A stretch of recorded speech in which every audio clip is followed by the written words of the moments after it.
हाय, मैं यहाँ पे एक्सप्लेन कर रहा हूँ इलेक्ट्रिक फील्ड लाइन्स की प्रॉपर्टीज़ को। इससे पहले अपने को थोड़ा सा नॉलेज होना चाहिए कि पॉजिटिव चार्ज से इलेक्ट्रिक फील्ड रेडियली आउटवर्ड होता है और नेगेटिव चार्ज के लिए रेडियली इनवर्ड होता है। ये हम कूलम्ब्स लॉ की हेल्प से देख चुके होते हैं।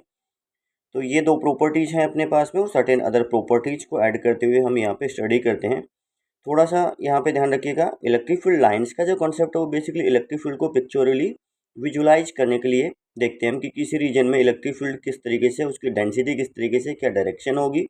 ये सब चीज़ों को विजुलाइज करने के लिए हम कुछ लाइन्स ड्रॉ करते हैं, बट वो लाइन्स ड्रॉ करने के पीछे कुछ लॉजिक्स का यूज करते हैं। तो फर्स्ट प्रॉपर्टी आपके पास में है यहाँ पे, electric field can be visualise by drawing lines to indicate its direction. और वो डायरेक्शन कहाँ पे होगी, जैसे मैंने कंसिडर किया कि ये अपने पास में इलेक्ट्रिक फील्ड लाइन है, देन इस पर्टिकुलर पॉइंट पे जो टेंजेंट होगी लाइन पे, वो बेसिकली इस पर्टिकुलर पॉइंट पे फील्ड के डायरेक्शन को रिप्रेजेंट करती है। तो ध्यान रखिएगा, इलेक्ट्रिक फील्ड लाइन जो है वो डायरेक्शन को रिप्रेजेंट नहीं कर रही है, इलेक्ट्रिक फील्ड लाइन के किसी पर्टिकुलर पॉइंट पे टेंजेंट जो होगी वो डायरेक्शन को रिप्रेजेंट करेगी। तो देखिएगा, at a point electric field vector E vector it tangent to the line at that point. Further देखिएगा, अभी पीछे देखा कि पॉजिटिव चार्ज से रेडियली आउटवर्ड इलेक्ट्रिक फील्ड होता है और इलेक्ट्रिक फील्ड को विजुलाइज करने के लिए, रिप्रेजेंट करने के लिए हम फील्ड लाइन्स का यूज कर रहे हैं। तो पॉजिटिव चार्ज के लिए फील्ड लाइन्स हम कंसिडर करते हैं radially outward, that's for isolated positive charge electric field lines are radially outward, and for an isolated negative charge the field lines are radially inward. तो हम बोल सकते हैं कि आपके पास में पॉजिटिव चार्ज से फील्ड लाइन्स ओरिजिनेट होती हैं और नेगेटिव चार्ज पर टर्मिनेट होती हैं। अगर आसपास कोई नेगेटिव चार्ज नहीं है, जैसे ये आइसोलेटेड पॉजिटिव चार्ज, आसपास कोई नेगेटिव चार्ज नहीं है, तो हम बोलेंगे कि इन्फिनिटी पर टर्मिनेट हुई होंगी। सिमिलर वे में ये नेगेटिव चार्ज है और ये फील्ड लाइन्स आपके पास में यहाँ पे टर्मिनेट हो रही हैं। आसपास कोई आपके पास पॉजिटिव चार्ज नहीं है जो इनको ओरिजिनेट किया होगा, तो मान के चलते हैं कि इन्फिनिटी से ओरिजिनेट होकर आएंगी। यहाँ पे कंसिडर किया हमने एक केस जिसमें पॉजिटिव और नेगेटिव चार्ज आसपास रख दी, तो आइसोलेटेड सिस्टम नहीं होगा पॉजिटिव और नेगेटिव चार्ज के लिए। पॉजिटिव चार्ज और नेगेटिव चार्ज दोनों एक दूसरे को अफेक्ट कर सकते हैं यहाँ पे। इस बार पॉजिटिव चार्ज के पास में ही दूसरा नेगेटिव चार्ज आ गया, तो कुछ फील्ड लाइन्स तो यहीं पर टर्मिनेट हो गई है, जैसे शो किया। कुछ फील्ड लाइन्स हो सकता है वो तो आगे से इस टाइप से घूम के आएंगी। तो ये अपने पास फील्ड लाइन्स का पैटर्न हमने ड्रॉ किया। अदर देखिएगा, काफ़ी इंपॉर्टेंट प्रॉपर्टी है कि इलेक्ट्रिक फील्ड लाइन्स हमेशा नेट इलेक्ट्रिक फील्ड के लिए ड्रॉ की जाती हैं। अगर एक सिस्टम ऑफ चार्ज है तो किसी इंडिविजुअल चार्ज के लिए नहीं, वो नेट इलेक्ट्रिक फील्ड के लिए ड्रॉ की जाती है। जैसे दो अगर पॉजिटिव चार्ज अपने पास रखे हैं, दो नेगेटिव चार्ज हैं, उनके बीच में डेफिनेटली एक न्यूट्रल पॉइंट होगा। तो यहाँ पे जैसे पॉजिटिव के पास में नेगेटिव रखा, तब तो फील्ड लाइन्स टर्मिनेट होने के लिए ऐसे गई थी। लेकिन इस बार क्या होगा, यहाँ पे फील्ड जीरो होगा, तो यहाँ पे फील्ड जीरो होगा तो ये फील्ड लाइन्स ऐसे निकल गई, ये ऐसे निकल गई, और इससे इस रीजन के अंदर कोई फील्ड लाइन नहीं होगी, तो यहाँ पे इलेक्ट्रिक फील्ड कितना होगा, जीरो। और ये आपके पास एक पॉइंट ऐसा बनेगा यहाँ पे जिसको हम बोल रहे हैं कि इलेक्ट्रिक फील्ड जीरो होगा, न्यूट्रल पॉइंट। नेक्स्ट देखिएगा, आपके पास में प्रॉपर्टी है कि number of field lines originating और terminating at a charge directly proportional to magnitude of charge.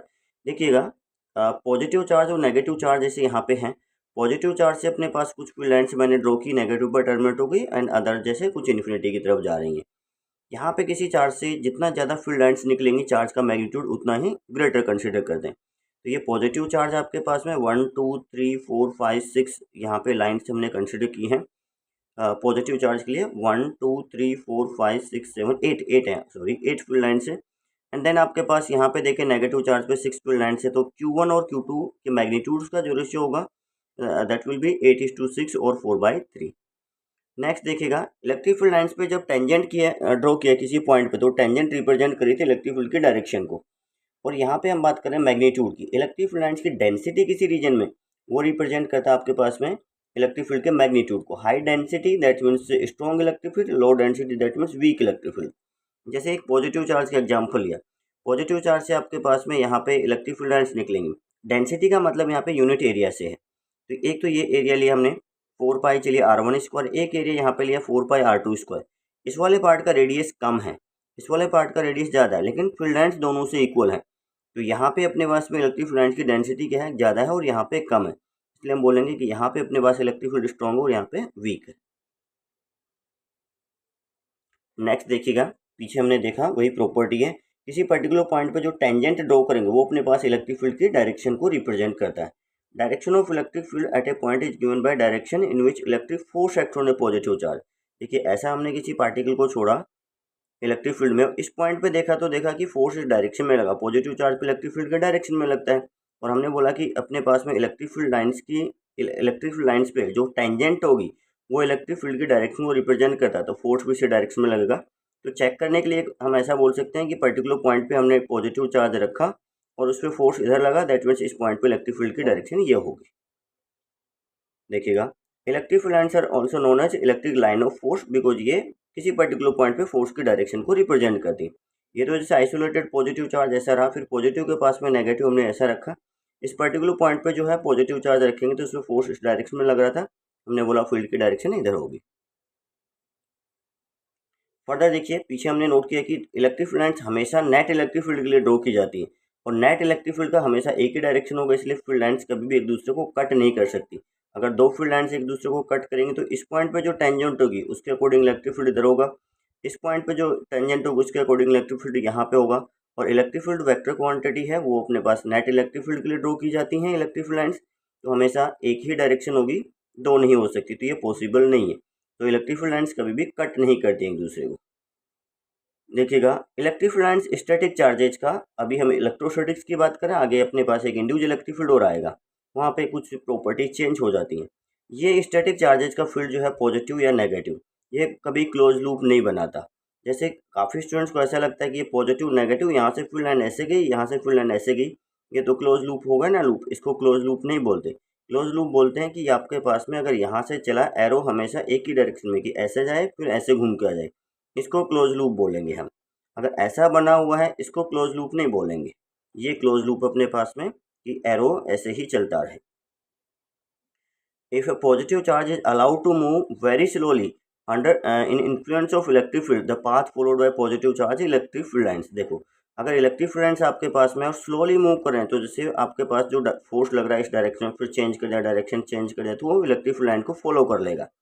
But question आता है आपके पास में कि इलेक्ट्रिक फील्ड लाइन्स में किसी पार्टिकल को रिलीज कर देंगे तो हमेशा इलेक्ट्रिक फील्ड लाइन्स के डायरेक्शन में मूव करेगा नहीं। अगर इलेक्ट्रिक फील्ड अपने पास ऐसा है, यूनिफॉर्म का केस हम लेके चलें तब तो ठीक है, इलेक्ट्रिक फील्ड लाइन्स के डायरेक्शन में चल सकता है वो यहाँ पे।